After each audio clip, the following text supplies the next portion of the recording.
আপনি কি জানেন, সব মানুষ পরিশ্রম করলেও সবার হাতে সমান টাকা আসে না কেন? কেন কিছু মানুষ অল্প বয়সেই আর্থিক সাফল্য পেয়ে যায়, আর কেউ সারা জীবন চেষ্টা করেও ঠিক সেই জায়গাতে পৌঁছতে পারে না যতটা সে জীবনে পেতে চায়? জ্যোতিষশাস্ত্র কি বলছে?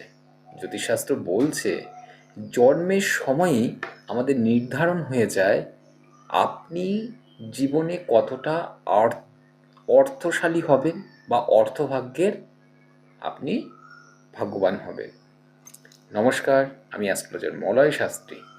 দীর্ঘদিন ধরে গ্রহ নক্ষত্রের গতিবিধি নিয়ে আমি গবেষণা করছি। আজ আমি আপনাদেরকে জানাবো সেই 4টি রাশি সম্পর্কে যারা জন্মগতভাবেই টাকা রোজগারের সিদ্ধহস্ত। এই 4 রাশি, এদের মস্তিষ্কে থাকে ব্যবসায়িক বুদ্ধি, হাতে থাকে অর্থ আকর্ষণের ক্ষমতা বা শক্তি। কারণ এরা জন্ম থেকেই এদের একটা আলাদা রকম শক্তি বা এনার্জি এদের মধ্যে থাকে। শুধু তাই নয়, এদের ভাগ্যেও থাকে ধন লাভের বিশেষ যোগ। আর শেষের যে রাশিটি আমি আপনাদেরকে আজকে বলবো, সেই রাশিটির কথা যদি শোনেন আপনারা সত্যিই আপনারা চমকে যাবেন। তাই ভিডিওটি প্রথম থেকে শেষ পর্যন্ত আপনাদের শুনতে হবে।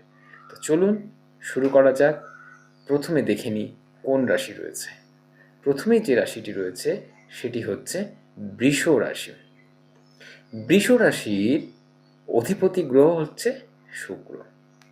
শুক্র মানে আমরা জানি কি, ভোগ বিলাস, সৌন্দর্য, অর্থ, এই সমস্ত আমরা জানি। আর বৃষ রাশির জাতক জাতিকারা শুধু তাই নয়, এরা প্রচণ্ড ধৈর্যশালী হয়।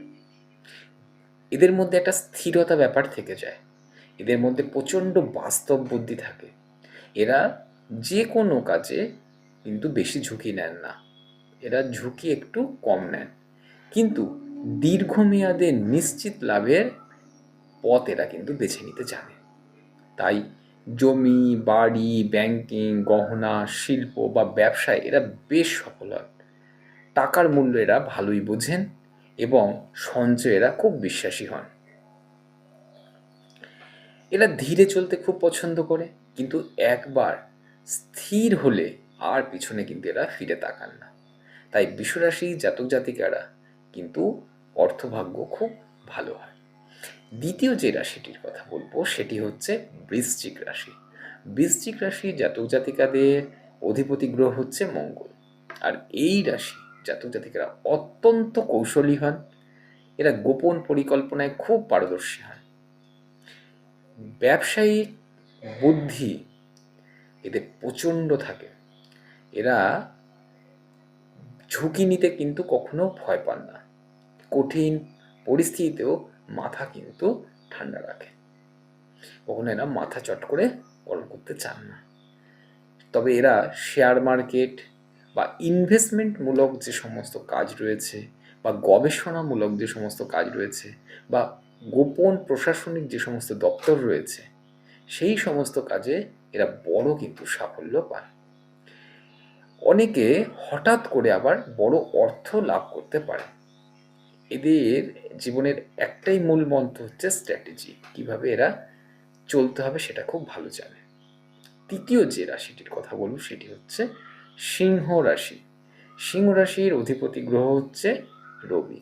আর রবি মানেই হচ্ছে নেতৃত্ব, ক্ষমতা এবং রাজসিকতা।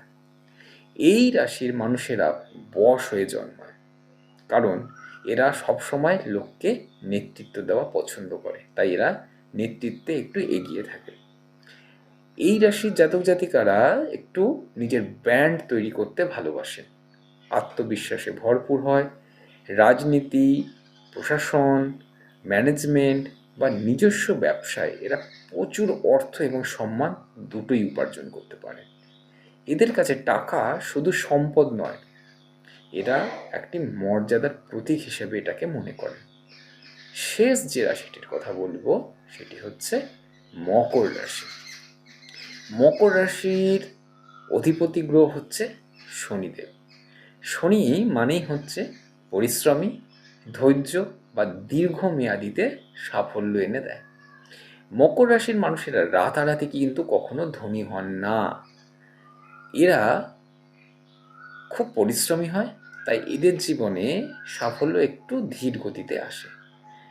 কিন্তু একবার সাফল্য এলে সেটা কিন্তু সারা জীবন স্থায়িত্ব লাভ করে। এরা কর্পোরেট জগতে বা সরকারি চাকরি বা বড় ব্যবসা বা শিল্পেও পতি হিসেবেও বিশাল প্রতিষ্ঠিত অর্জন করে। এরা ধাপে ধাপে জীবনের শীর্ষে অনেক দূর পর্যন্ত পৌঁছতে পারে। এদের মূল একটাই মন্ত্র হচ্ছে হার্ডওয়ার্ক এবং ডিসিপ্লিন। এই হার্ডওয়ার্ক এবং এই ডিসিপ্লিনের ফলেই এরা কিন্তু প্রচুর ধন সম্পত্তির মালিক হয়। তবে একটা জিনিস আপনাদেরকে বলে রাখি যে শুধু রাশি নয়, কেন শুধু রাশি দেখলেই কিন্তু হবে না।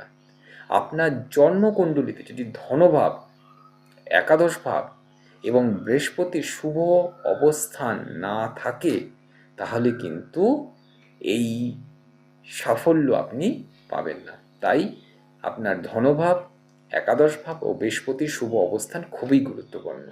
তার সাথে সাথে পরিশ্রম, সঠিক সিদ্ধান্ত এবং সময়, এই তিনটি খুবই কিন্তু জরুরি। এই তিনটে যদি ঠিকঠাক আপনি থাকে, তাহলে আপনি ধনী হতে পারবেনই পারবেন। আপনার রাশি কি কমেন্ট করে লিখে জানান। ভিডিওটি ভালো লাগলে লাইক, শেয়ার ও সাবস্ক্রাইব করে দিন। আজকে এ পর্যন্তই। সবাই ভালো থাকুন, সুস্থ থাকুন, আনন্দে থাকুন। নমস্কার।